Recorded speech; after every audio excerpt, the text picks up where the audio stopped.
கடந்த வாரம்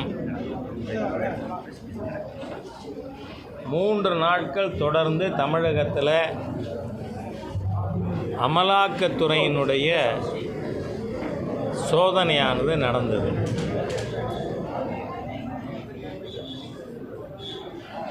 பொருளாதார ரீதியாக தவறு செய்தவர்களுக்கு எதிராக அமலாக்கத்துறை நடவடிக்கை எடுப்பது என்பது சகஜம்தான். ஆனால் தமிழகத்தில் நடந்திருப்பது ரொம்ப புதுசு.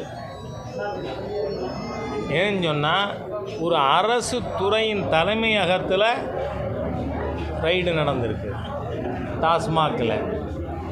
டாஸ்மாகில் ரைடு நடந்த அதே காலகட்டத்தில் சாராயம் உற்பத்தி செய்கின்ற கம்பெனிகள், லிக்கர் மேனுஃபேக்சரர்ஸ், அவங்க ப்ரிமிசஸில் நடந்திருக்கு.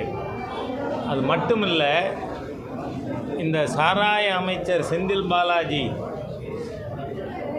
அவர் கிட்டத்தட்ட 1.25 ஆண்டுகள் சிறையில் இருந்தார், 470 நாளுக்கு மேலே.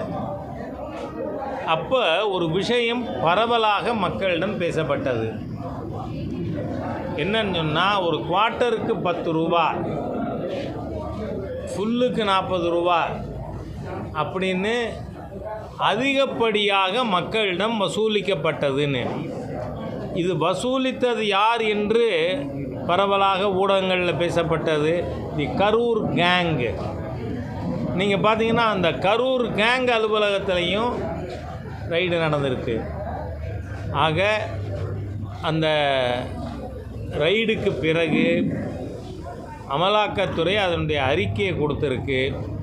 அதில் எம்ஆர்பி ரேட்டை விட அதிகமாக வசூல் செய்தது. ஒரு குறிப்பிட்ட கம்பெனிக்கே எல்லா ஆர்டரும் டாஸ்மாகில் கொடுக்க முடியாது. பர்டிகுலர் கம்பெனிக்கு 30% மேலே கொடுக்க முடியாதுன்னு அரசு ரூல் இருக்குது. ஆனால் ஒரு குறிப்பிட்ட நபரே ஃபேவர் பண்ணப்பட்டிருக்கார். அது மட்டும் இல்லை, ஃபைனல் டெண்டரில் பார்த்தா டெண்டரில் பார்ட்டிசிபேட் பண்ணுறவங்க ஒரு நபர் மட்டுமே இருந்திருக்கார். ஆக முழுமையாக முறைகேடாக இந்த லிக்கர் பிஸ்னஸ்ஸு தமிழ்நாட்டில் நடந்திருப்பது இப்போ வெளியில் வந்திருக்கு.